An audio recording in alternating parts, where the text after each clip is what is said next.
అండి నమస్తే. ఇవాళ మేము మా ఆవాలకు హార్వెస్ట్ చేస్తున్నాము. చూడండి ఆవాలకు ఎంత బాగుందో. ఇక్కడ మేమంతా ఫ్రెండ్స్ అండి, బ్యాచ్ మీ న్యాచురల్ ఫార్మింగ్ అంటే ప్యాషన్ ఉన్న ఫ్రెండ్స్ మేము అందరినీ కలిసి చేస్తున్నాము. ఎంతో కష్టపడి పెంచామండి 2 months నుంచి. ఇవాళ హ్యాపీ టు హార్వెస్ట్ మేము అందరినీ. మా కష్టం ఫలించింది అనమాట ఇవాళ. అండ్ ఆవాలకు వల్ల మనకి చాలా హెల్త్ బెనిఫిట్స్ ఉన్నాయండి. మీరు ఒకసారి గూగుల్ చేసినా యూట్యూబ్లో చూసినా చాలా వీడియోస్ ఉంటాయి వాటి గురించి. రీసెంట్గా మంతెన సత్యనారాయణ గారు ఒక వీడియో చెప్పారు, చాలా మంచిది, వజ్రం లాంటిది ఆకు హెల్త్కి తింటే అని చెప్పి. ఓకేనండి. Hi, say hi.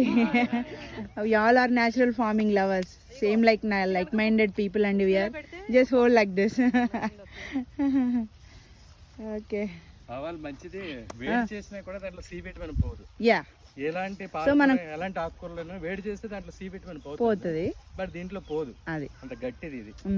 యాక్చువల్గా మన సౌత్ ఇండియన్స్ కి పెద్ద ఐడియా లేదండి ఆవాలకు చేసుకుంటాం పప్పులో ఇట్లా వాడచ్చు అని.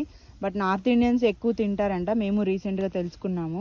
సో మనం కూడా బాగా సౌత్ ఇండియన్స్ ఆవాలకు తిని మంచి హెల్దీగా ఉందాం, మంచి ఫుడ్ తిందాం, స్ట్రాంగ్ గా ఉందాం.